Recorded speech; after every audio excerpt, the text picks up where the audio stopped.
Suck a look at you. You're listening to the Jersey Tuck Podcast.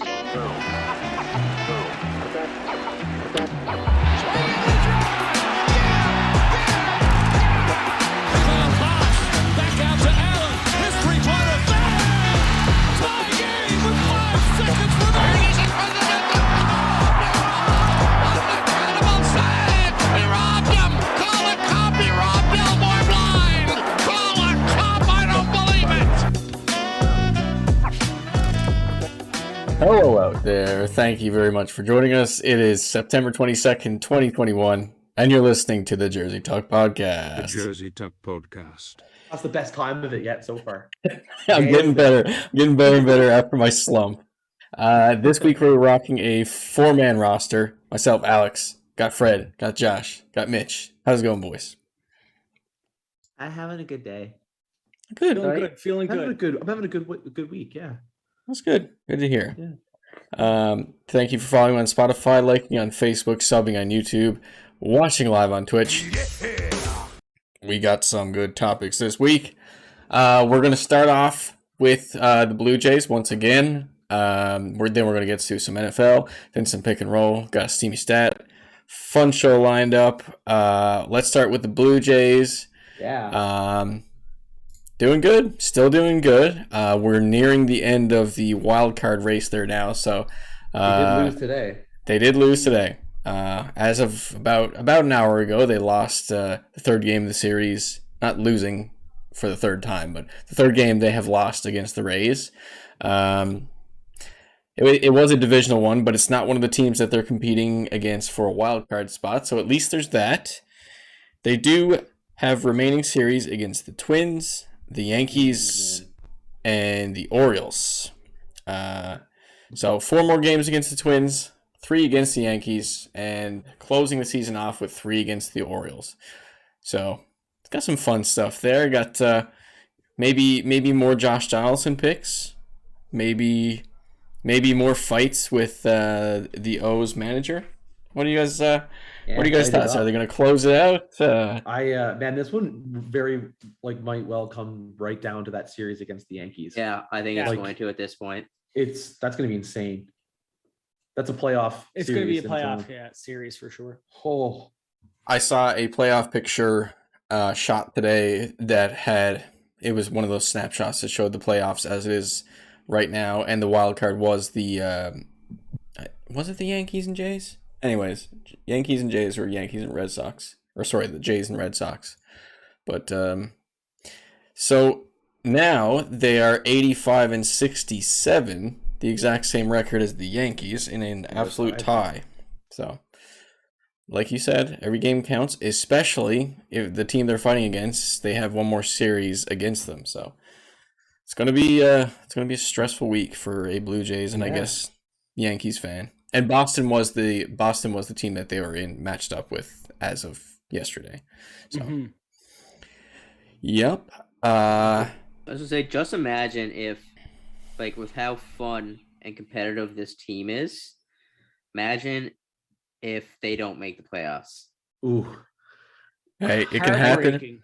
But it's just this is a good team, man. Imagine this team not making the playoffs. Just any other division they're probably in, right? Yeah. Right. Yeah. Yep. And because they're stuck in this stacked division, you're gonna see a really good, entertaining team that was gonna fucking just miss out just because of their opponents. And obviously there was games they probably should have won, which we were saying earlier before. Is this going to be a season of looking at series or games where they should have had and then didn't? we can go back to that series against Baltimore. Yeah. Mhm. Not the last one, but the one before that. The one they lost, dropped 2-1. Yeah. That's and just okay. ones like that were. They'll redeem themselves in the next one against them. Now on the other hand, imagine if you're a Yankees fan and all the moves, or even a Yankees player or GM associate, and all the moves they made, and imagine they missed the playoffs. Joey Gallo. They made moves to win the title. Yep. To win it all. They're not going to win it all.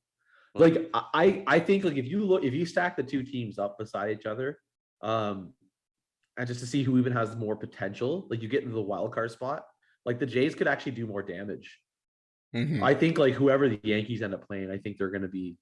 I don't think they're going anywhere. Like I don't think this Yankees team really has that same zip, that same like wow factor. No.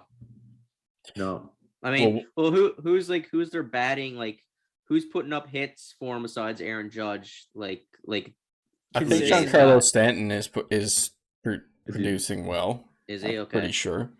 But I don't think they have as consistent hitting though. Like I mean, you look at the Blue Jays, No. you got Guerrero. You got so many. It's two of the top 5 Hernandez. home run. Yeah, like it's insane. Yeah, you well the Jays, we'll get into it later, well in detail later, but the offensive stats for the Blue Jays you take them for granted as a fan at a certain point, and you look at how many different players are in the top 10 in different categories, and it's crazy. It's nonsense, and like Mitch said, to see a team like that with a MVP candidate as well as like all those guys putting up so many incredible offensive and a Cy Young candidate, Yeah. right? So Yeah. it would be It's such a insane. shame. Yeah, you could go back and say that this really came down to their bullpen too. Yeah. Like there was so many lost games that could have just been, like if you look at their stats as a team, like just like differential and how like strong of a team they are, like there was so many games that are just lost by bullpen. Yep. One weak point, man. That's rough too. Like then you look at it, you're like, did management kind of shoot themselves in the foot by not addressing it a bit earlier? Yeah, Mhm. and So those are the sometimes the things game people or are two. going to start to talk about like later on when it gets down to the nitty gritty, especially if they drop out of it. But I mean, some of the acquisitions did definitely like boost their push into the playoff. Like Jose Barrios is a big part of them winning games and locking it down on the pitching end too. So Doritos. Jose Doritos, Jose Cheerios. What flavor? Cheerios. I don't know. It took us a little bit longer to go off the rails this week than it did last. What, we didn't start talking about poop right away? Robbie Ray's pants, yeah. Oh my god. Robbie Ray's white pants. Yeah, just looking at it here. So Aaron Judge, Giancarlo Stanton, 36, 31 home runs, right? The next guy after that, Sanchez at 22. And I'm just going to pull up the Blue Jays. Yeah, just Like- wait until you look at those numbers because And they're then you got, Vlad and Semien at 46 and 41. yeah. And then you got Teoscar, Bichette, and Greichek all above 22, Mm-hmm. right? And then Ben Gurriel at 21, Springer at 17, and he's missed half the day. And yeah, man, he's been injured. Yeah. So Like, this team is probably still going to be better next year, regardless, because you're going to have, you might, like, knock on wood, you'll have a full season of Springer. mhm. Yeah, Yeah, they're losing someone though, likely.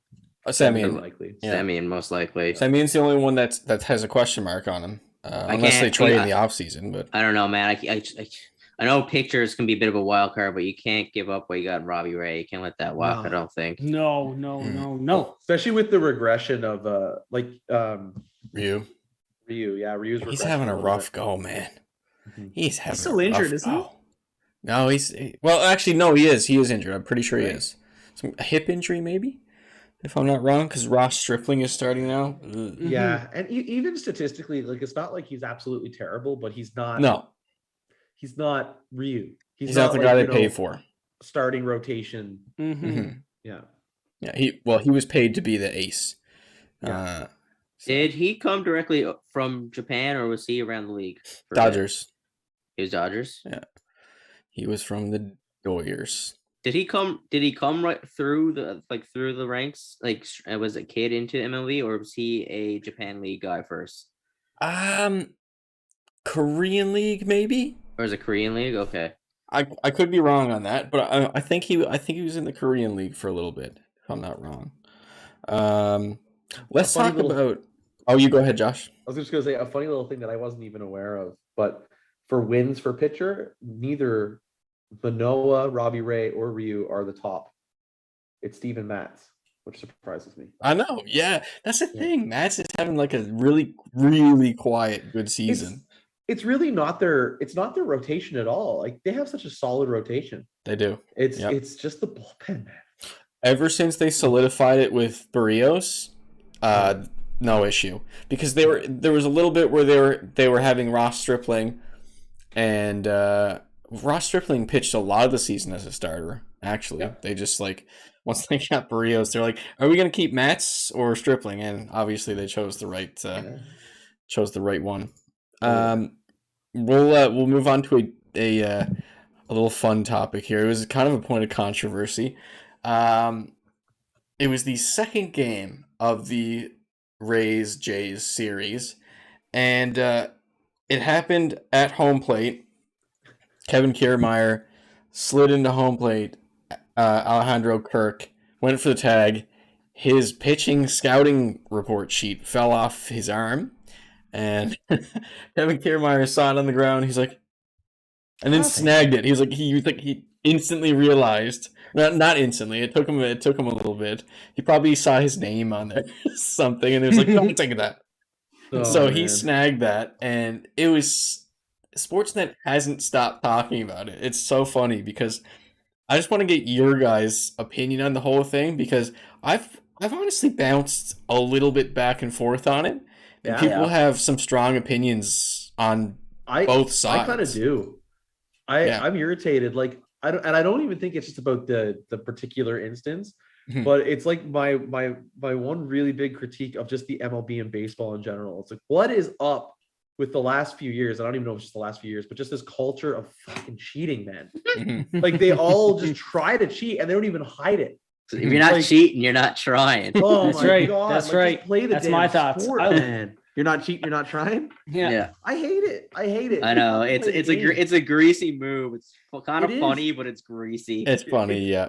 What's funny about it is he really didn't even try to hide his intention. Well, there's a million cameras. How can you hide it? Yeah. He snagged it, and the crazy thing is he was straight up about it. Like after the interview, he was like, "Did you take the sheet?" Yes, like I took it, thought it was mine first, which probably didn't. Bullshit. But he looked at it, and he was like, realized it's not something that belonged to me. But I walked to the dugout, didn't give it back, wasn't gonna give it back. Like he was straight up about it. He was like, "I'm taking it," and I had no intent of giving it back. So yeah. On the broadcast, you had Arash Madani and Shai Davidi, who do like the sideline reporting. They were very upset about it and, against it.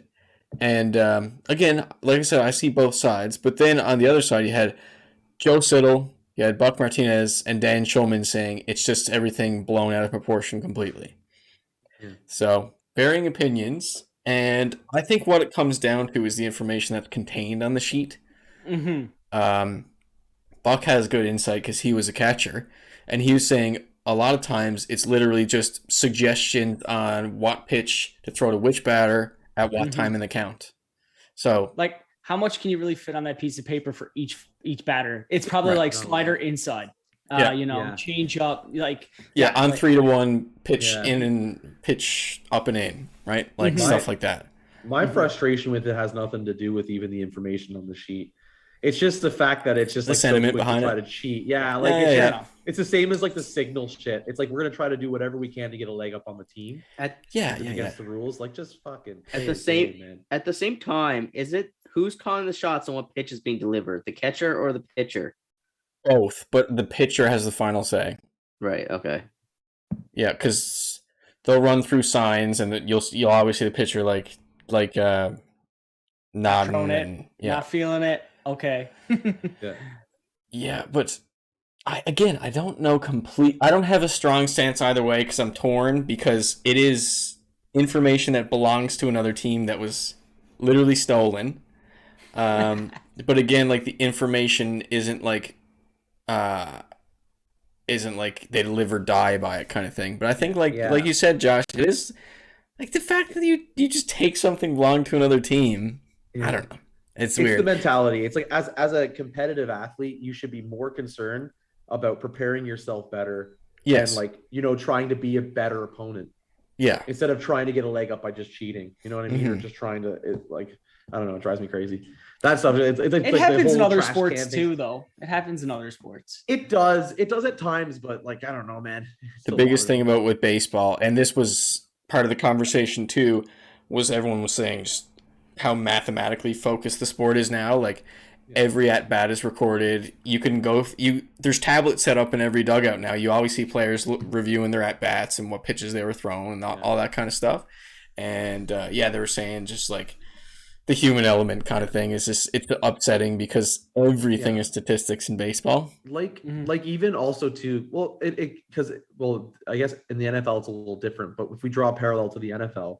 Like that's a big no-no too. Like you can't have like teams or other teams scouting practices of other teams, right? Because you spend so much time preparing for your matchup.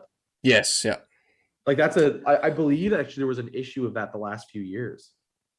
In the NFL? Of the teams, I don't know if it was the Patriots or whatever. That was a problem, and that wasn't. It wasn't like it was blown out of proportion. Like I think they were. I think it was. I think you're right. I think it was Patriots too. They actually got a slap on the wrist for it. So right. They actually drew that parallel in some of the analysis. There was, but it was Buck and Dan talking about it. It's like if an NFL playbook was on the ground in front of me, I'd take it and wouldn't give it back. I was like, are you sure that like that seems like a bit much, guys? Like I love those broadcasters, but I don't know. I think at the same time though, I get where they're coming from. I mean, you don't have to use it, but there is no rule. If you take it away from them, I mean, you lost. It's like, haha, you're not getting this back. Fucking throw it in the trash, right? I'm just thinking like the water. The funny thing is, that's like a week plus preparation just gone. I was like, should have been more careful with it. In the trash it goes, kind of deal. You know what I mean? I kind of I'm like I said, I'm back and forth on it. Like it is a grease move, but like if I see the opponents there, that's like kind of prepping them. It's like, oh well, you fucked up. This is mine now.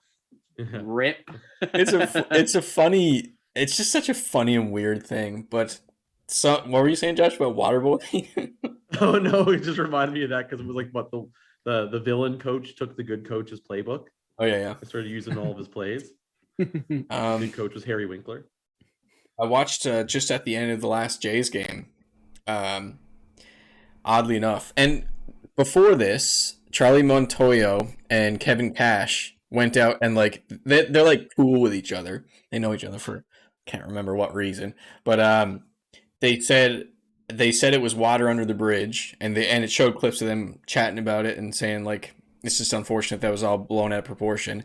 But then in today's game, Ryan Borucki got to the mound, threw a pitch right at Kevin Kiermaier's back. Mm-hmm. Oh, and, really? Yeah, just plunked him probably just like in the 8th inning.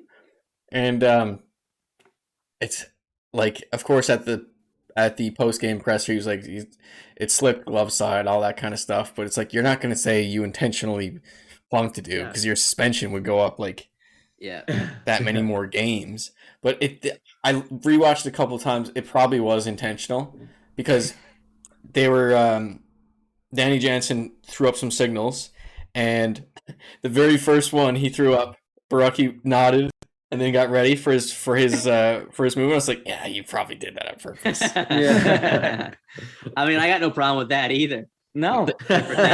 Just maximum chaos. Yeah, I got no problem with that all either. Chaos. And I'll add one more thing. No, you go ahead, Mitch. Go ahead. No, I was just saying, man, if you're going to steal a playbook, which is kind of funny, and I don't half blame them for at least taking it. I mean, using it is a different thing, but at least if you took it and threw it in the trash, it's kind of funny. Yeah. But if you're going to do that too, expect the ball to be fucking beamed your way as well. So, I mean, it comes and goes with it, right? Yeah. Luckily that's the hockey mentality in your mind there, man. Yeah, right. We police the game ourselves. But one extra bit of drama to add to the whole thing, which was amazing, after that plunk, as Kiermaier was walking to first base, Danny Jansen, the cameras cut to him, the catcher, his pitching scouting report, he was laid on home base. And he was jawing at Kevin Kiermaier, so he's probably saying, "Oh, come get this." Oh my God! Just maximum drama. I think I did see a report too that like he's sick of being asked the questions and being talked about this and everything like that now. Yeah, I could see that, and again, like who knows what the hell's on that, right? It's literally probably just suggestions. So I could see him being fed up Just with like it. a little stick man. And Yeah, Yeah. games of Doodles. X and O. Yeah, it's just doodles. That's all it is. He picks it up. It's like, ooh, I love It was this his diary. Yeah. All it is just words over and over again. Yeah. Words. Oh. Dear diary. Diary. Vladdy called me a meanie poopy head today. Yeah, It was exactly. very sad. It just says I hate Kevin on it. He intentionally dropped it. It's like, suck it. Yeah. He left him a note.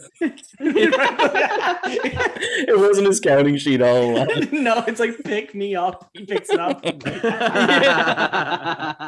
Turns it around to just haha, you did it. Yeah, you're stupid. Gotcha. Oh my. Oh my.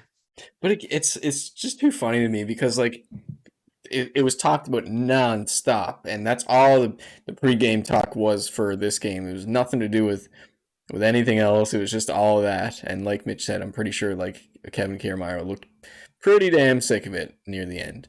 All right, let's move on to the NFL Week 2. Beautiful. Any Beautiful. standout matchups for you guys this week? I think Lamar Jackson finally beating Patrick Mahomes is a big one. Yeah. It's the monkey off his back, man. It wasn't an amazing game, but he did it. He finally did it, eh? Yeah. It was Was it by a point? yeah, by a point. Yeah, it was 1 point. Yeah. Yeah. It was I watched the highlights. It was decent. Battle of MVPs, so that's always cool to see. Mahomes making some crazy passes like Always. there was one lob that he had to DeMarcus Robinson. Is that one of the receivers, I think so. I'm not so sure. But yeah, it was after a scramble, on the move, lob to a receiver in traffic. Like he's crazy. It's always the best, man. Yeah. That's always the coolest to see. Yeah. Unreal. Oh, man. The decision making and like vision of him is something else. The Bills shutting out the Dolphins. That was Yeah, yeah. 35. Oh, that was a big- That's Jesus. They just slapped them around, man. And the Dolphins unreal. sucked for a while. But Well, to get a shutout in a I know. football game. Like, I not know, even it's crazy. Not even a field goal. I know, right? Not even one, man. To add insult to injury, like I think their quarterback's hurt now too. Yeah. Oh, yes, he is. Yeah. Tua's gone, right? Yeah. Is it just me, or has there been a lot of shitty field goal kicking so far this year? A lot of posts. Like I'm seeing a lot of like misses and bad kicks. It's weird. Week 1 I saw a bunch of them. Yeah. Any double doinks? Double. No Oh, double man. doinks. No. Double Yeah. doinks. No triple doinks. The Quadruple Bucs. doinks. The Bucs had a good game, putting up 48 points against the Falcons. Oof. Yeah, man. The Bucs are gonna be that team this year. Unreal, dude. The Bucs, Tom like Brady, they're man. gonna they're carrying that Super Bowl momentum all Yeah. the way through, man. Gronk comes with them, and then he finds them every time. Man, it was funny. I remember when Gronk actually like came out of retirement Yeah. and was like, they were saying, "Oh, we're just gonna use him as like a blocking tight end." Right. Yeah. Okay. Coming out of retirement. Oh yeah, okay. Fucking Now he's a receiver. best. Yeah. Oh god. Cowboys getting another win, or a win to beat the Chargers. Okay, so this is funny for my fantasy. I gotta go to this. This kills me. So I was having an utterly dominant week. It was beautiful. It was wonderful. It was excellent, and that all went to shit because the 2 players on the Cowboys that I have are the 2 that did not show up to get me any points. And Dak Prescott, I don't know how they have a win, a 20-point win, and he doesn't even get me a touchdown. Oh, really? Oh, wow. No. So Wow. I was Wow. disappointed in their win, to be honest with you. I was disappointed in it. That's crazy. 2017 win. Between him and Amari Cooper, I think they put up 11 or 12 fantasy points. It ruined my whole week. Unbelievable. Man, Ruined it. I would say too, Broncos are looking better than I thought so far, man. They're after a 2-0 start. Now they Weird, played eh? some weaker teams, but their defenses look good, and there's some good receivers running right now. Judy's, who is a big guy for them, is hurt for a couple of weeks, and they just lost. I can't remember who else, someone else. So I think it might catch. I think you'll see them kind of come back down to earth pretty quick. Mm-hmm. But yeah, they beat the Jaguars. And speaking of that, I think Trevor Lawrence still looks like poop. He still looks like poop. What, We had a big what was that matchup with Trevor Lawrence? Who did they Broncos. face off again? Oh, it was the Broncos. Broncos. It was the Broncos. Yeah. It was 23-17, I think. And there was a wonderful, wonderful win by the Washington football team. 23-13. What? Yeah, Oh, the 30-29 over the Giants. Yeah, that's a thrilling matchup. Washington versus Giants. Yeah. Fuck. Oh man. But for your Texans though, Yeah. Alex, like now they had a really tough matchup this week or last week. It is now against the Browns. I think the Browns are a real deal team this year. Yeah, Yeah. looking pretty good. Yeah, but Baker Mayfield's a bit banged up now after that game. Yeah. Yeah. to say that though, the Texans, like they're actually exceeding expectations By a lot. for me by a lot. Yeah. I'm gonna see how that carries over. Do you know who they have this week? I don't know the matchup. Panthers. Who is it? Panthers. Okay. That's gonna be a tough one. And the thing is, they had such a nice little start. Tyrod Taylor doing pretty good, but got injured in that game, so he's off with a hamstring injury now, and yeah, unable to compete next week. I think they're treating it like as on a week to week basis, but the rookie Davis Mills replaced Taylor at halftime, and he's expected to start against the Panthers. Did not do quite as well as Tyrod Taylor, but here's some numbers for Tyrod's game and a half. 70.5% of his passes completed, 416 yards, 3 touchdowns, 0 interceptions, and a QBR of 84.6. He's doing good, man. Yeah, we're not allowed to have good things here. Houston's cursed, I think, right now. They're the Thursday night game this week too. Ooh, national fame. Thursday night football, eh? National. Yeah, National shame. my Packers had a great week. Now I don't have to worry about them blowing up the team.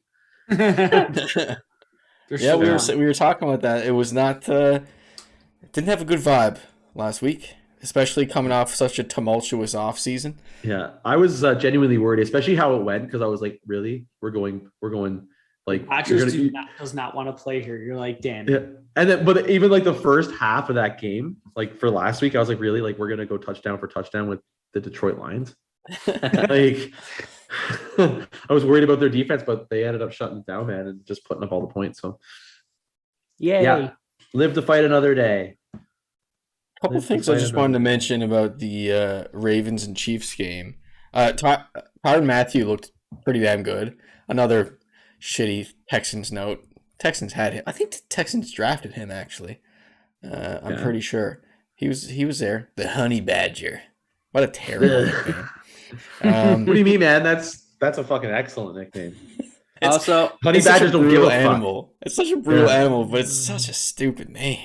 I want to give a shout out to Derrick Henry with the Tennessee Titans, who got me 44.70 points. That's how you beat me. That is literally how you beat me. It's unreal. Mitch, I had you against the ropes to start the week. Wow. And then my guys don't show up, and Derrick Henry puts up like almost 50 fantasy points. Well, in our soon-to-be segment of, I don't even know, we don't have a name for it. Something to do with fantasy leaders. He wins this week, I think. Yeah. Derrick Henry. Aptly named team, the Pooh Browns. The Pooh Browns. The Pooh Browns. And another thing, I gotta be honest, like, I didn't know that there was a guy in the league named Byron Pringle. I didn't know that. Great name. You're saying Kringle or Pringle? Pringle. Oh, really? Hingle McCringleberry? So he was one of the receivers that got one of the touchdowns in for the Chiefs. And he mimicked Ray Lewis's celebration. They weren't happy about that. But yeah, good old Pringle. I mostly just put him there for the name. Yeah, there was a hilarious celebration this week because of, I guess it was making fun of like, or kind of somewhat backhand calling out like all the penalties on taunts and celebrating. But on this weekend, I think it was one of the, I believe it was a Cleveland Browns player. I thought I saw you post this there, Alex, but it was like the guy that scored a touchdown. He just walks into the end zone and just puts it down like a robot. And then just walks away. Yeah, and the caption was how the NFL thinks you should celebrate in the end zone. And it's just literally him putting the ball down. Yeah.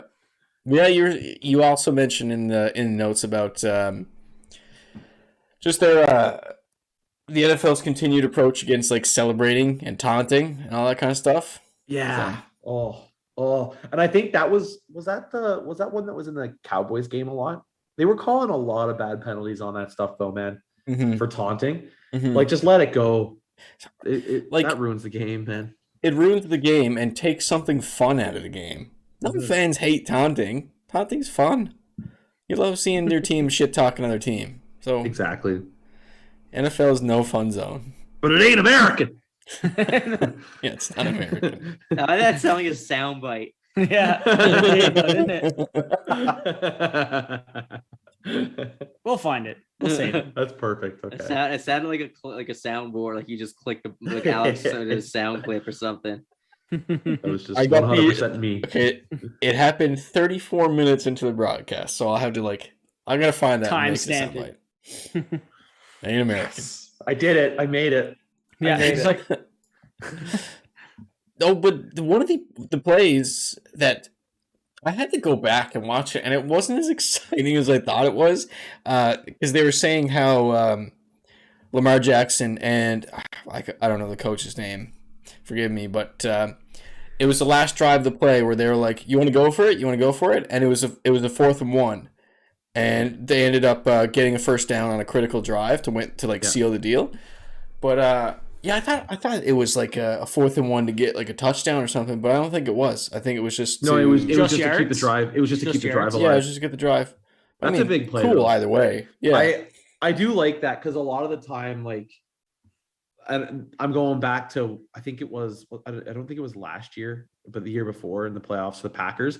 But that was one of the big critical things too. It was like they were on a 4th down in the other team's end zone, and the Packers coach elects to take the kick. Right. It was against the Bucks too, and it was like that's what that came out afterwards, being like, "Come on, like let Rodgers go for it on that. Like it's all or nothing at this point." Yeah. Mm-hmm. Like so, you like to see that. I like to see like the coach being like, "You want to go?" That was really cool because Yeah. him and it was something like he was like, "Hell yeah, I want to go for it." So they were just like, "Yeah, okay, well you're MVP, you're an MVP, so go for it, man," which is really cool. Yeah, but that game was pretty good. What else we got here on the NFL this week? Like you said, you got Green Bay with a statement win. You got some Texans injuries. I guess we will move on to the pick and roll. Woo! Hey, bro! Hey! I like the pick and roll. I like the give and go. Answer the question.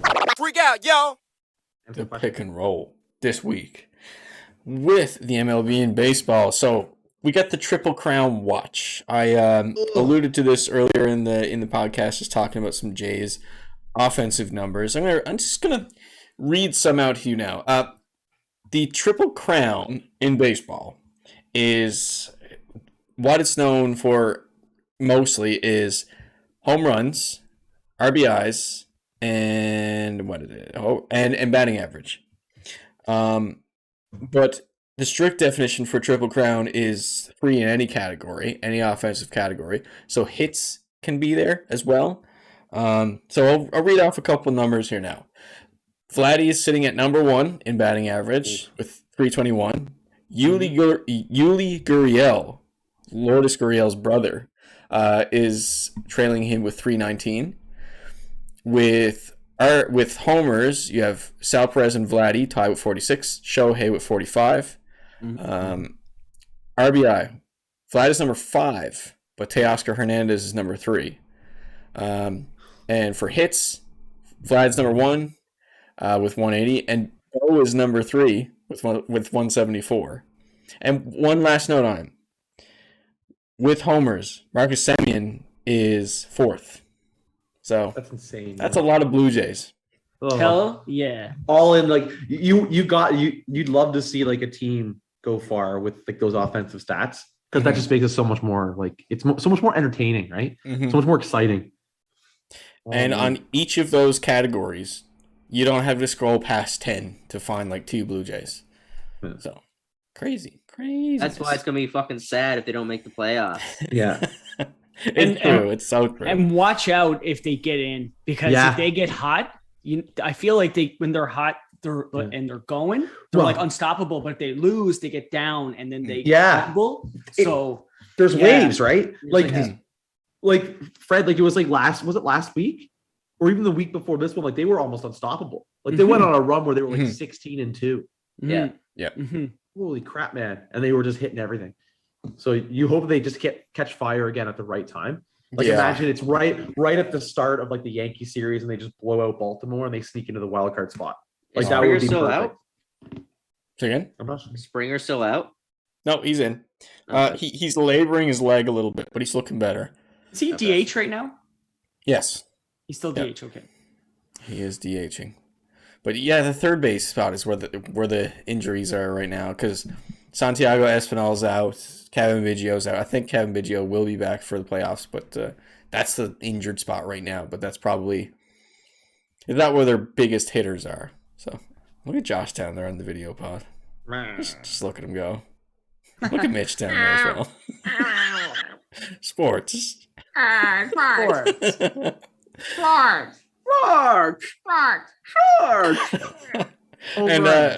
again, kind of with baseball, but kind of not. We talked about it before the show. Conor McGregor does the ceremonial first pitch at Wrigley Field.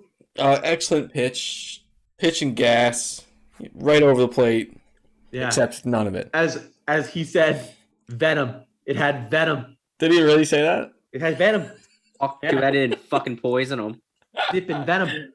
Oh my god. Fuck, man. I used to really like Conor McGregor, and then now I can't fucking stand the guy.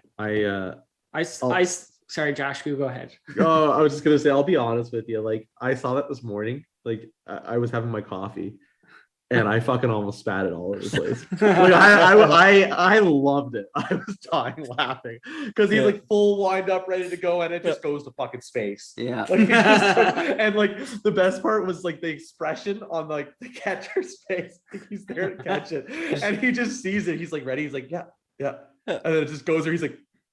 Yeah. I saw that too. Because like a lot of times too, it was a bad pitch. The catcher was trying to save it a little bit to save, like kind of like save you kind of bit, but he's kind of like, yeah, there's fucking nothing I can do with that.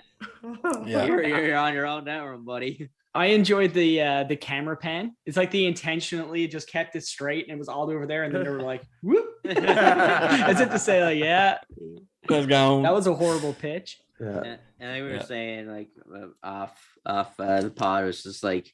The way McGregor is, you literally have that thought in your head that there's a chance he did it on purpose just for the extra attention and coverage. Yeah. Man, because after it, when he was talking in the interview afterwards, he was saying like, you know, like his typical McGregor stuff, like that was the best pitch ever thrown, like best first pitch ever thrown at Wrigley Field. And doing his thing, doing his bit. He's smiling the whole time. Dude loves himself. Yeah, he loves himself for sure. Oh my god, that's so funny. I didn't realize that he referred to it as venom. It's always funny seeing guys from other sports pitch a baseball. Like, it could be the most skilled dudes. Like, you know, Conor McGregor was a hell of an athlete in his prime. And Dirk Nowitzki was also a hell of an athlete in his prime. It's just like guys like that. And they wind up for a pitch. It's like, yeah, those European guys don't know what they're doing in baseball. I was watching Sports Center had the top 10 worst first pitches of all time or whatever. 50 Cent. And 50 Cent. Actually, 50 Cent there, but John Wall threw out. Oh, really? Bad. I can't remember his. Yeah, John Wall. It was when he was at Washington. He was right. He was doing for the Nationals, and he threw out a really bad one. Huh. Who was it? It was pretty recent. Like they threw it, it just hit the ground. Like Carly Rae Jepsen. Oh yeah, right. That was bad. Right. There was a I don't even know who it was. That was like she was number one, and she literally smoked the cameraman, like the photographer, off to the side. Was it? And there was one buddy get smoked in the nuts as well. The photographer smoked in the nuts. Like that was closer to the plate though. He was like a little bit to the side and way behind the plate. But it smoked him in the nuts. Buddy was the photographer this chick hit was between like halfway between base and like the friggin' mound and base and to the left, and it just hooked it straight at him. Oh god, amazing. That's pretty bad. I can't remember gosh. who it was, but there's some bad. But like even the athletes, Snoop Dogg had a bad one too. Yeah. Surprisingly, 'cause Snoop Dogg's not a Snoop Dogg Dogg's- kind of like knows the sports. Yeah, and he's built like a pitcher. Yeah, but he had a bad one as well. But it doesn't take. Well, who was it too? They were saying, oh no, the Carly Rae Jepsen one. Apparently, she was practicing beforehand, and they said she was throwing strikes the whole time. Yeah, and, of course. and then that The one, nerves, she man. just, she just, The yeah, nerves she get just, you. it just stuck, and you can see it. She just sticks it and lets go when her hand's already facing downwards. So Yeah. she just launches it at the ground essentially. Just mic drop. Just spike it on the mound. It's the most like uncoordinated like Yeah. thing ever. It just looks so bad. It's so funny. Chances are, if all 5 of us did this, at least one of us would do a horrible pitch. Oh, I I would- would, I I would totally do we're it all horrible. we all play sports. In I'm front of pretty that, sure we could in hit front of that crowd, easily. easily. If by yourself, it's natural. Or if you're just throwing it around in front of a crowd and everything in front of it, easily. And Man, my do you money guys- would be on Josh. Yeah, I was gonna say, Pies, It's like gonna be when, Josh. when I throw anything, it's like Dungeons and Dragons me rolling for it. Like honestly, every time, like it's A it could just one. go to space. Yeah. Josh won. Damn Yeah, it. one. Hit myself in the nuts with Hits it. himself in the nuts, yeah. Not again. Again. He just curls, he's on the mound rolling around. Oh no, he rolled a 1 again. Oh no. Oh no. Here's the question: would you guys go for a big old arc, like a lob, or would you just try to throw heat right at the plate? What would you do? Nah, I'd have to play it safe. Go with the lob? Yeah, Yeah. play it safe. I like, Yeah. especially too, where it is like a pro on the other end. Like, what if I'm on that dude that beams him square in the head? For me, like I would end up like the detachable man. My arm would go with it. I'd try to go heat. I'm curious Catch the because ball like and his arm. I have all the arm going. Ah! It's just going. I'm curious because like I know the mound is a lot farther than what people think. It That's is, like- yeah. Mhm. Yeah, I just want to know if I could throw a strike from that distance. Like, Oh, if you I- can. You can. Yeah? You can. Okay. We played a bunch of softball and like baseball fields. Like it seems far, but when you just throw it, it feels Right, like you're right. playing catch. And it's like a heavy ball, right? So it's like, Yeah. It'll go. The trick is when you get to the pro level is getting the velocity and accuracy combined. Yeah, is the it's thing. Yeah, it's the That's command. the thing, right? Yeah. But like for instance, too, just speaking that, like this is one that gets brought up a lot, especially this year because it was the anniversary of 9/11 or 20th anniversary of 9/11. Mhm. When George Bush did when the first baseball game came back, he was at a Yankees game, I think. It right? might have been a Yankees Mets game, and he was doing the honorary first pitch. Mhm. And this is like fresh, like after 9/11, and he was gonna throw him from because you see people, they either throw from the actual pitcher's spot or the top of the mound. Right. Depends. And he was gonna throw from the top of the mound, and then Derek Jeter told him, he's like, are you throwing off the top from the mound or from the front of the mound? He said it was the front of the mound. He's like, you gotta throw from the middle, or they're gonna boo the shit out of you. Huh. Because apparently, I guess it's Yankees fans and New Yorkers fans. Right. It's like if you're cheating out or cheaping out and not throwing from the middle, you're Wow. gonna give you shit. So I was like, all right, Boy thanks for that. Jeter. So he did Yeah. it, and he threw a perfect one. But yeah, he was Yeah. gonna throw. He was gonna throw from the front of the mound before Jeter talked to him. He's like, no. No, don't do it. Yeah, No. That definitely has to be up there on the like intimidation scale. It's like giving speeches, singing the anthem at Super Bowl, first pitch, Mhm. all that kind of stuff. Either way, it's built for a lot of memeable moments, so everyone loves it.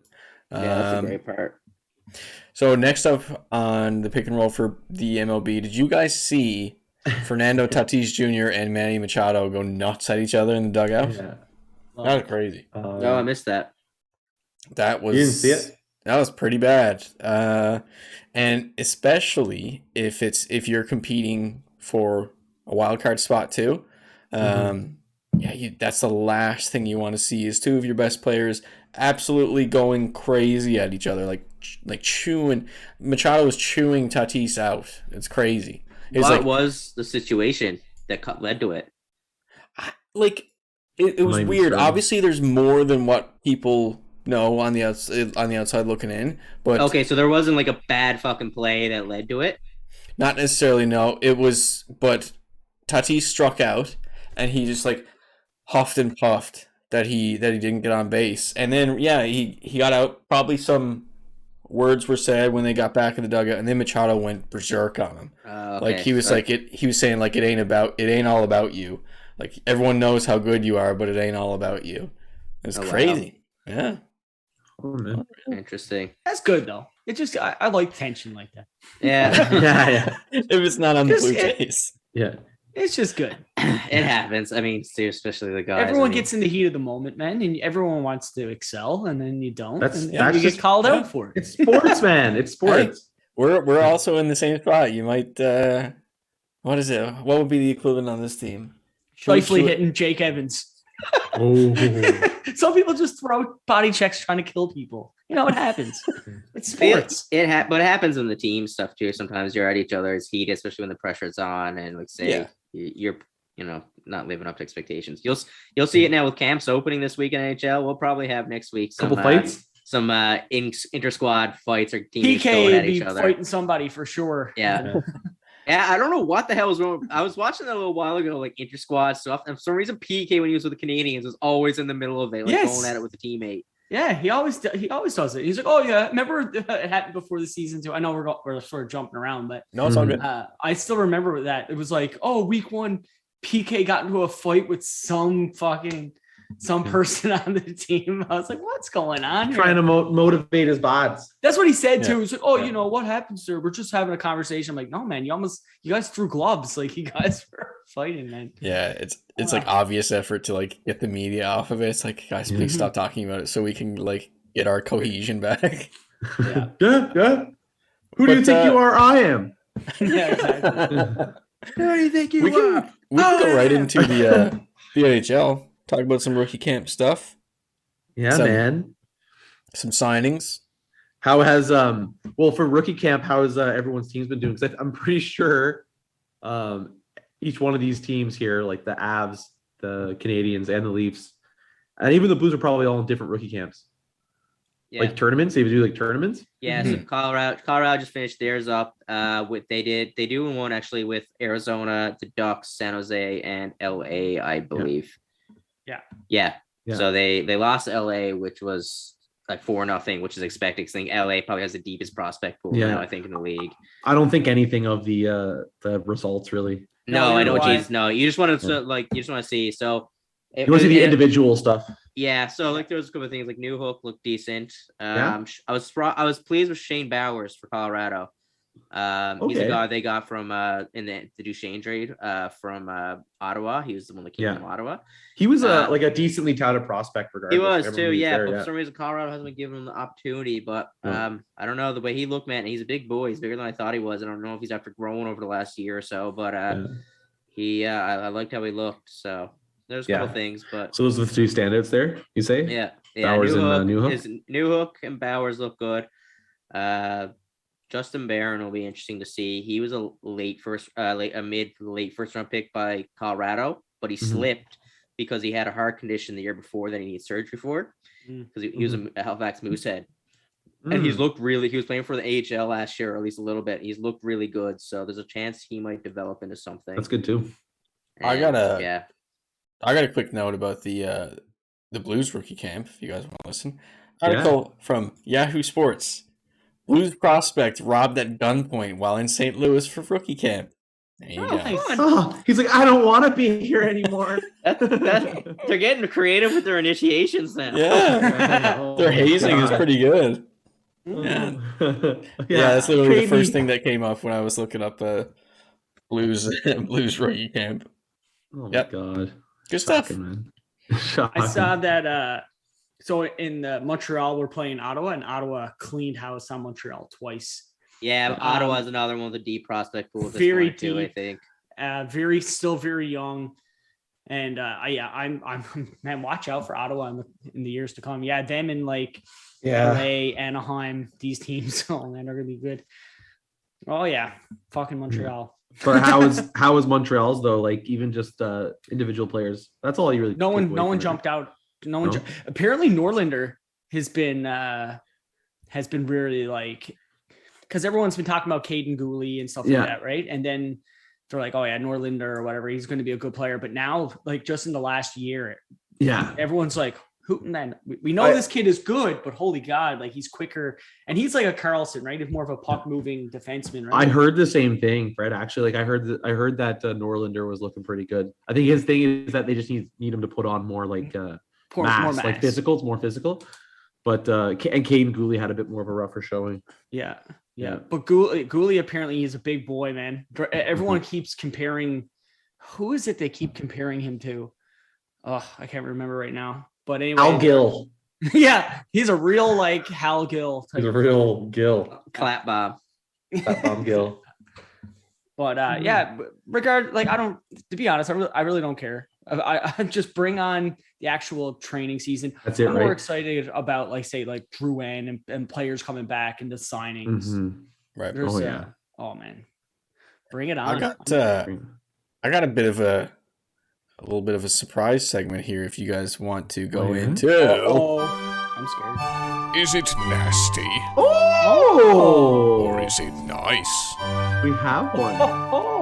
Sneaky. There's two things that actually came out, and I'm trying to get the link out to you guys, but Facebook's being really difficult right now, not letting me open up Messenger. But you guys kind of know what it is, anyways. Looking on a article from CBS here, the Arizona Coyotes make correct me if I have this wrong. Kachina Coyote, their primary logo as I think part of we Complete talked Rebound. about this.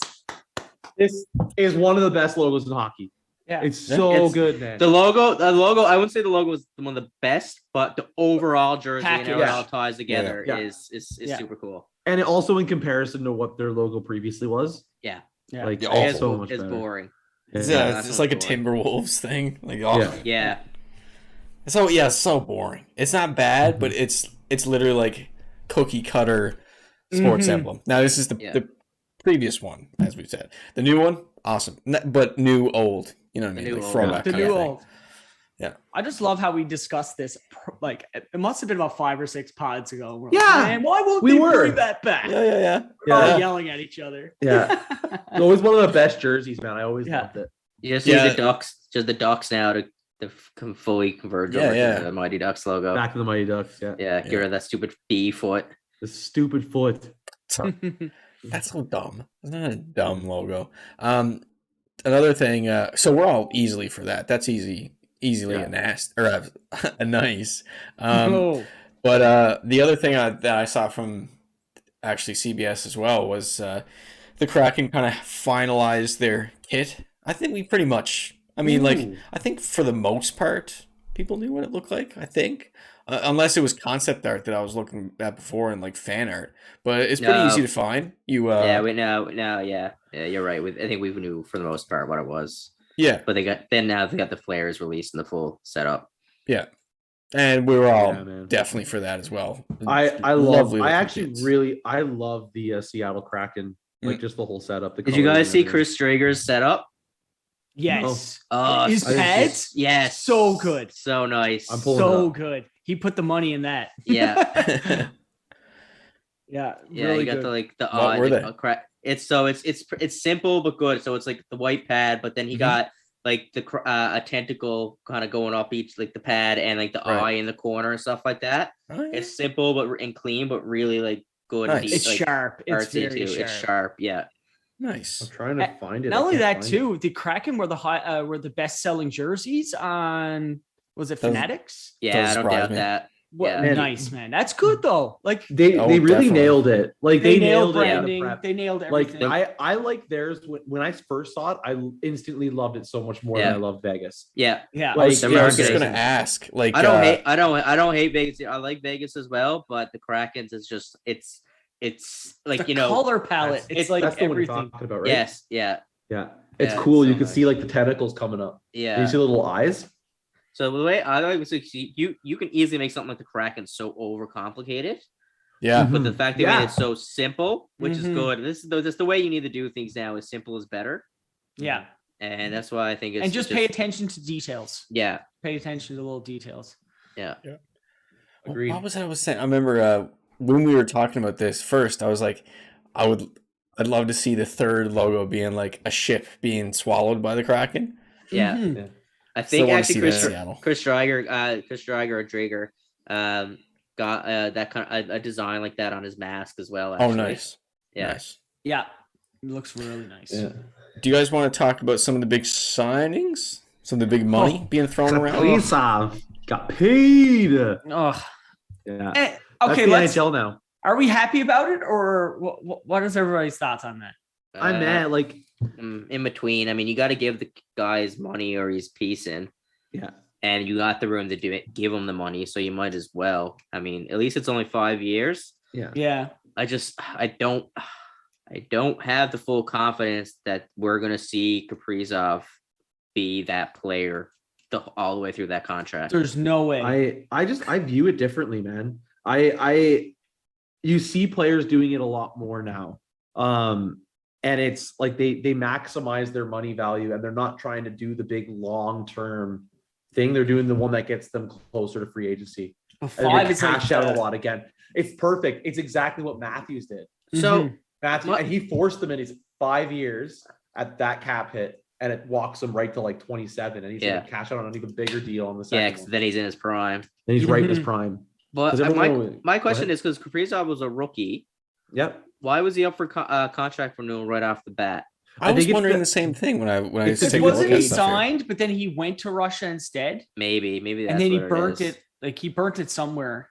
I don't know how that works because he's a rookie, so technically, like on a Mhm. normal basis, rookies like that would be for last year would be his first year as his entry level deal. Do you Yeah. lose your entry level deal when you go and play over in Russia? You must or something. You must. There must Well, be something yeah, where you 'cause- burn it He Yeah. had 2 years. because like he hadn't played an NHL game before last year, right? Exactly, right? Yeah. So Here's some He must have numbers. In 2020-2021 season, 55 games played, 27 goals, 24 assists, 51 points total. In the playoffs, 7 games played, 2 goals, 1 assist, 3 points. I do gotta say too, like Minnesota needs that player. That he's probably the flashiest player they've had Ever in had. a long time. and he loves Gaborik to maybe score was goals. the last Gabrick one. is probably the last one, and and obviously Gabrick was plummeted after a while after that, Mhm. but yeah. So I mean, he can pass and he can score. He's slick as anything. So just got to see now because you got a league that just adjusts, especially a defense that adjusts well to players once they get their style down. Yeah. Mhm. So it's going to be interesting to see. And last year we had teams only playing specific teams. It's going to be interesting, man. Do we see guys now that we're excelling here go out, like Kaprizov goes out east and he can't keep up with the run and gun game? Or I think know you'll what I see it. I think you'll see it different. I think you'll see the scorers score even more. yeah, I think you will too. Yeah. I think you're right. I think you'll Mhm.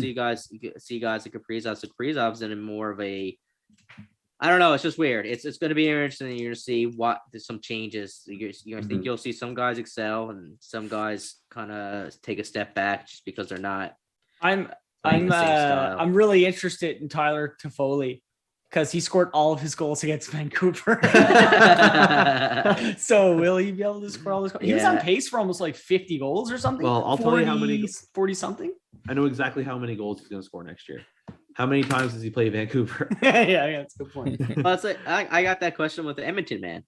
Yeah. I mean, Edmonton have. I mean, I don't know. It's just going to be interesting. I mean, yeah, They're still going to be good. There's a lot of questions around. Well, they got McDavid and Draisaitl. They're going to be good no matter what. They're gonna no, score a lot. They're going to score a lot. I think that they're gonna be even leakier defensively than they were in previous years. Ooh, even Yeah. with Big Duncan Keith in the back. Oh my god. Dude, have you okay? So Mitch, you're probably more familiar with his style of play because you've seen him more in He's the a- last few years. He's a stick checking defenseman. He's not a hitting, hard hitting And defenseman. Now he gets turnstiled like crazy. He doesn't have He the does. skating No, he anymore. doesn't. Every highlight, like he can't like when with gap control, when you see a player coming down the side with him, they turn him around Yeah. he's Dion Phaneuf. Yeah. Yeah, his He gets- skating is not there anymore. His legs aren't what they used to be. Yeah, and that's the issue. He's got vision. He's still got vision. That doesn't really go away. Mhm. But you can tell, like, obviously strength and the skating is ever slowing on him. That So we'll last- see. I don't know. I gotta hand it to Kenny Holland though, but like, okay, I'm just gonna use Montreal as an example. So Yeah. Montreal, they brought in all these players like Edmondson who won a cup, Jake Allen won a cup. You know, you're bringing in all these guys who won cups, and then who does Edmonton have? No one. So you got to start bringing in that winning mentality type of players who's been through it. Because like Eric Stahl, that's another one Montreal brought in, and like you had these guys. Yeah. So now I think Edmonton's got to start. You need to get a Patty Maroon.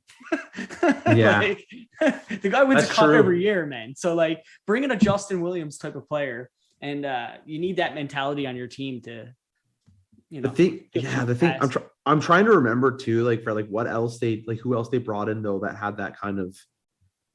That was it, wasn't it? I think it was because like That's it, man. let me just read this. Like I think I did this before. Like let me just read this defense because it hurts my head. Like now, first of all, you don't know if Oscar Klefbom's even coming back. Oh, that's still a huge question mark.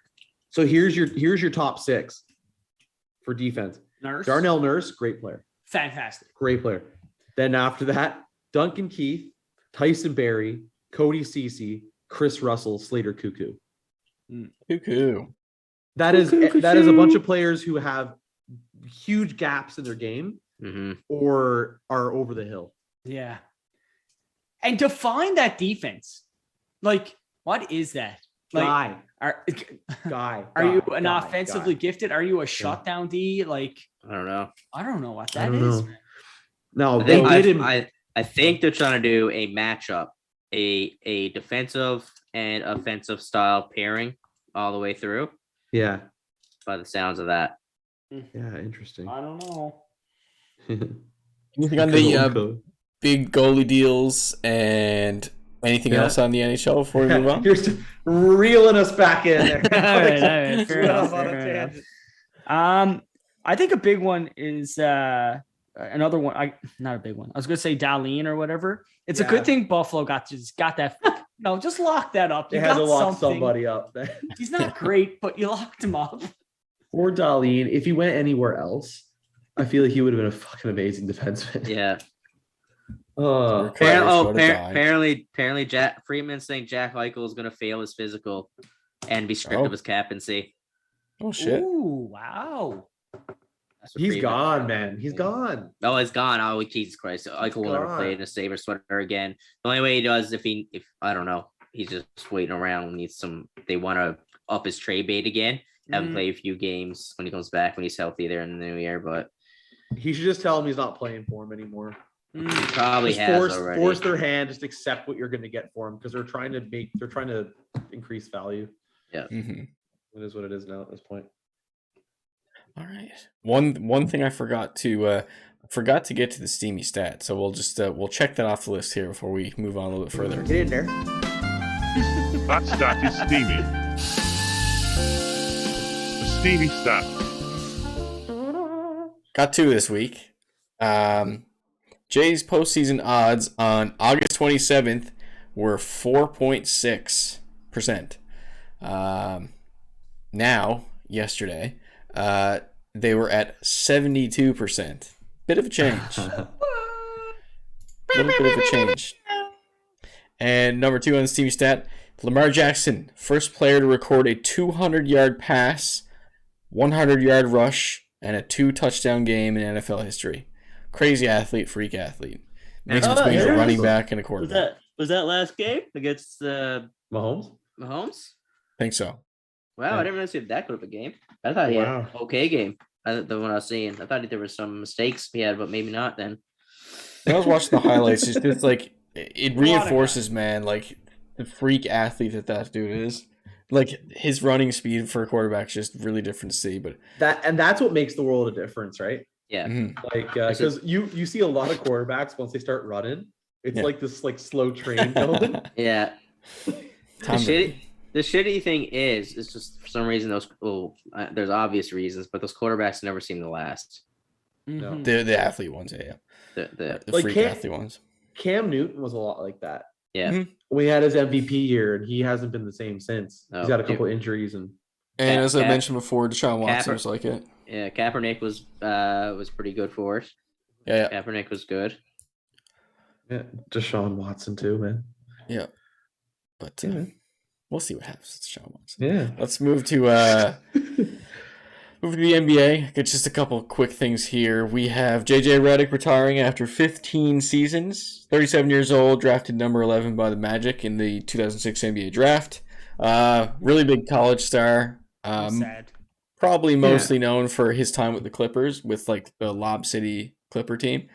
But yeah, he chose to retire.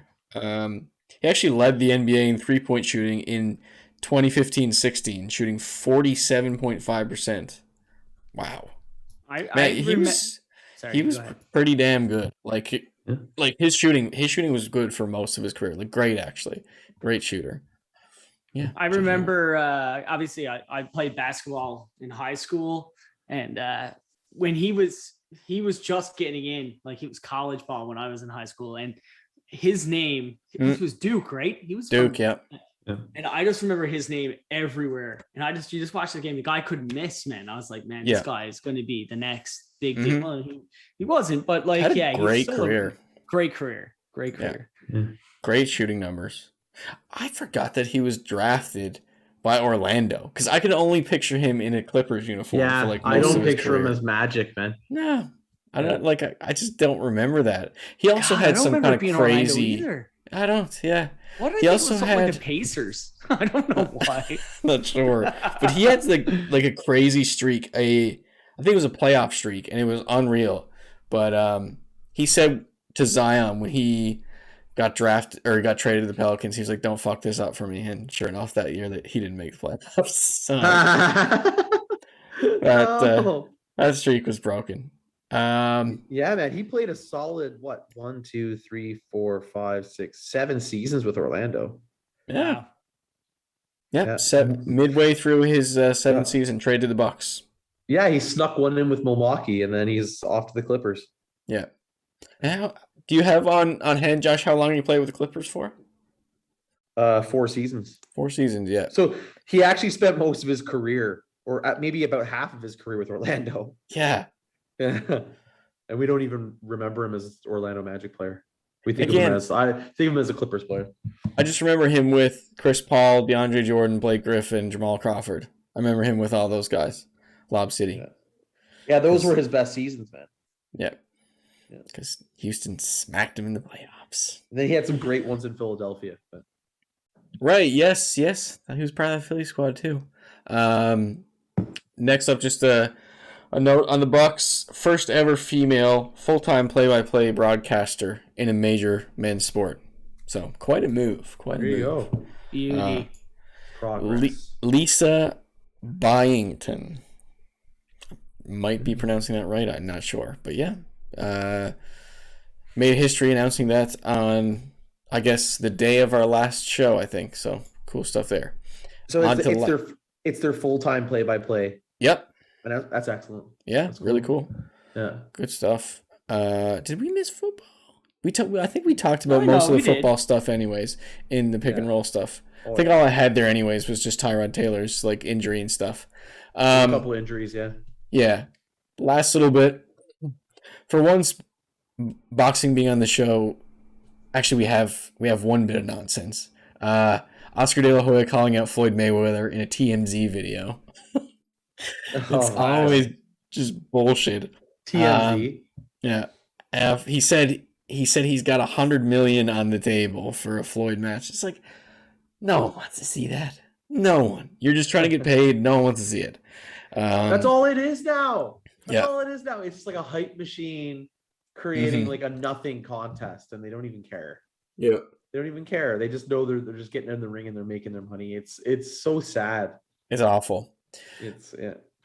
But in a meaningful fight or scheduled fight, Canelo Alvarez and Caleb Plant, they are set to fight for November 2nd. Their press conference was very heated. You had a push from Canelo right at the stare down, and then a couple punches were exchanged, and Caleb Plant actually has a cut underneath his eye, which is not good. It's a decent cut too. It looks like something can be. When are they fighting? This Saturday? November 2nd. So they got a bit of time. Okay, never mind. Okay, I didn't. What? They're going to face off that far What? Yeah, it's like a promo press conference, not the weigh-in or anything like that. Gotta get those promos in, boys. Gotta get him in, man. Yeah. How is good old Cinnamon these days? Always great. Well, I think people forget that his only loss is still Floyd. Yeah. Yeah. Okay, that's what I was wondering because I remember watched so many of his earlier fights. We did, yeah. Up until Floyd, and then I just haven't watched anything from Canelo in a long time, so I wasn't sure if he was still as dominant as he was before then. Well, here's his numbers: 56-1, 38 by KO. Pretty damn good. Yeah, so he's still Canelo. Pretty good. Yeah, that's really good. Now, also you have to definitely factor into his record too that he went pro when he was 16, and a lot of those guys were jobbers in Mexico, but his resume is packed full with credible names. It's still impressive to be undefeated, regardless if you're at 16 years old, man. Yeah, winning those fights. It only takes one punch. It only takes one punch to surprise you. Especially when you're younger. I feel like when you're younger, you're more stupid or you make more mistakes. Yeah, I feel like that's when he could have, to get through that. It's like Floyd too, right? Get through that point in time, and then you're one of the best. And Caleb Plant, on the other hand, 21-0, called by KO. So good matchup. Canelo has 3 of the belts. Caleb Plant has 1. Good old unification bout. That should be a decent fight actually. So I'm actually looking forward to that for one in the boxing schedule. There's actually something nice on the horizon. When is that? What's the date on that? November 2nd. Okay. Yeah. I have to watch that. Mark her down. Mark it down. And also, I had a quote from Dana White on the whole thing, so it's gonna be a gem. He says he's had beef with Showtime as a whole before, but he says, "You couldn't be fucking dumber than what they did today. Risk a massive fight with one of the biggest stars in the sport by not having the fighters safe." But I'm just thinking, it's does he really do that much more in the UFC? I think he stands between them. It's like, Dana, you're not that strong. If they wanted to punch each other, they would punch each other. Yeah, he doesn't do anything. Yeah, I'm a big, strong man. I'm part of the MMA. I'm Dana. I'm Dana. I bench presses. Yeah, the name too, right? I'm Dana. I'm Dana. Me, mad. Me, Dana. He's gonna send his minions or his henchmen after us now. They'll find us. Let's get to prediction pints. Prediction pints. Get your crisp prediction pints. Oh, I almost forgot. All right. So Did you boys do it last week? We did. We did. We were kind of stressing because last minute we were like, "Oh shit! Official records keeper is not here." Yeah. But we also said we had to catch up to you, Fred, because you had a lead. So we're taking the advantage here. No, me and Alex were tied. Well, we were tied. You're still tied. Yeah, because you guys, if I'm looking correctly, Josh, you said the Bills and Packers were going to win in week 1. That was the previous one, yeah. That did not happen. They both lost. Yeah. Yeah. And then so we got to catch up. We got to catch up on the so we got 2 weeks, I guess. 2 weeks of Ooh, how exciting. Let's go. So yeah, I got my first one. That's the Texans win over. No, I didn't get that one because I chose against them. Yeah, right. You said that they were going to lose. Yeah. Mm-hmm. That's right. You're like, damn. And I'm usually the optimist with my picks, I think. So yeah, that didn't work out for me. Yeah. Are we going to roll through the first week first for all of us and then do the second? Yeah, sure. Okay. Let's do that. Okay.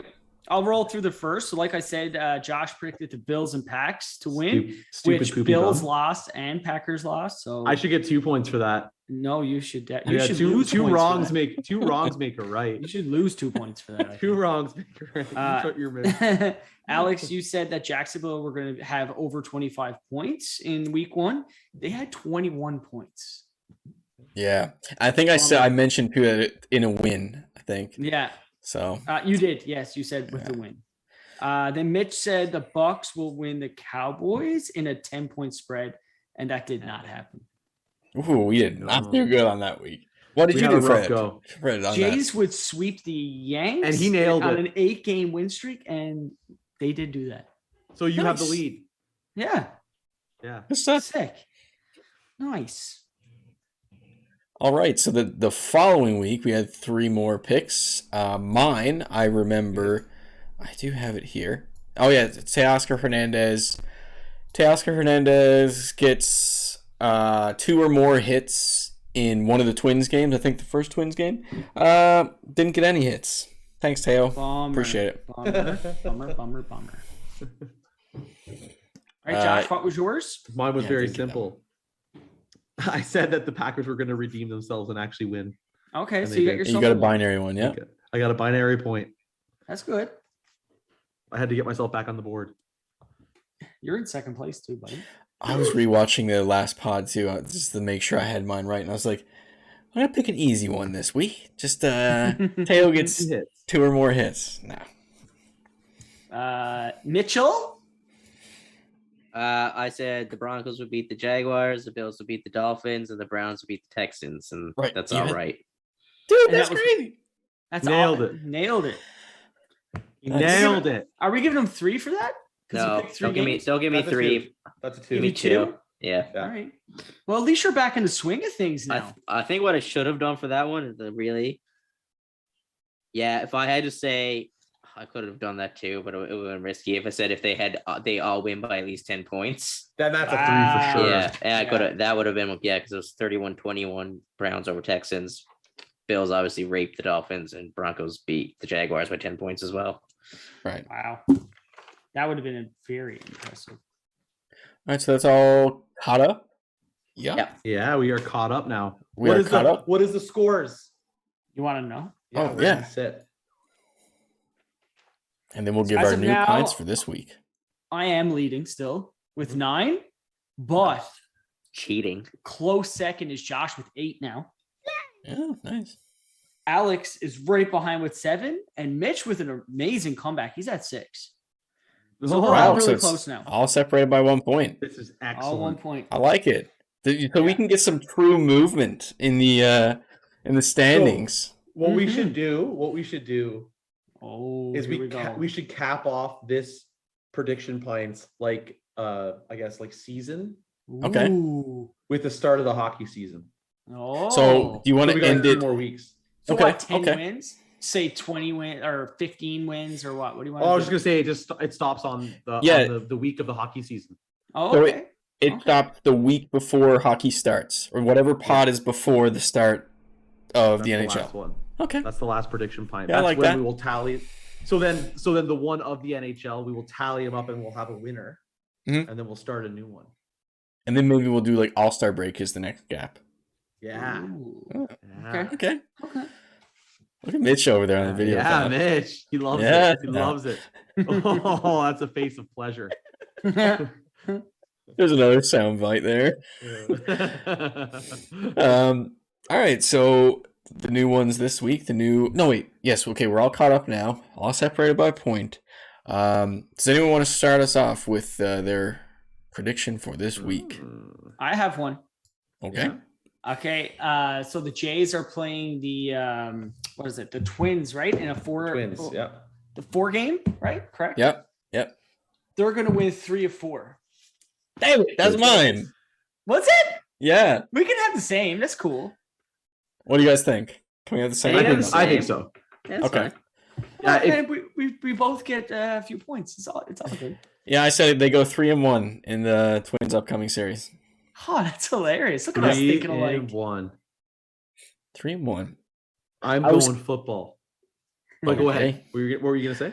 I was, I remember when I was writing that, I was like, I have this feeling that they'll go 2-2. And there was one prediction that I did earlier. I can't remember exactly what it was, but my gut feeling ended up being the one that won and the one that I didn't go with after. But I am sticking with the 3-1.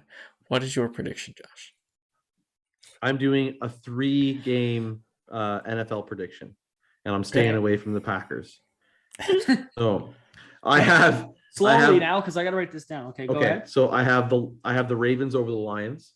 Okay, Ravens. Okay, Yeah, I have the Bills over Washington, nice. and the Browns over the Bears. Who? Pooh Bears. Yeah, Pooh Browns. Winnie the Pooh Bears. Pooh Browns. Mitch, what you got for our final prediction? So I'm going to similar style as Josh and what I did last week, but I will one up it a little bit more than I did last week. So I'm going Broncos over Jets, Ravens over Lions, and Falcons over the Giants. Falcons. Yeah. Oh. And I'm gonna say, Are you going for a 3-pointer?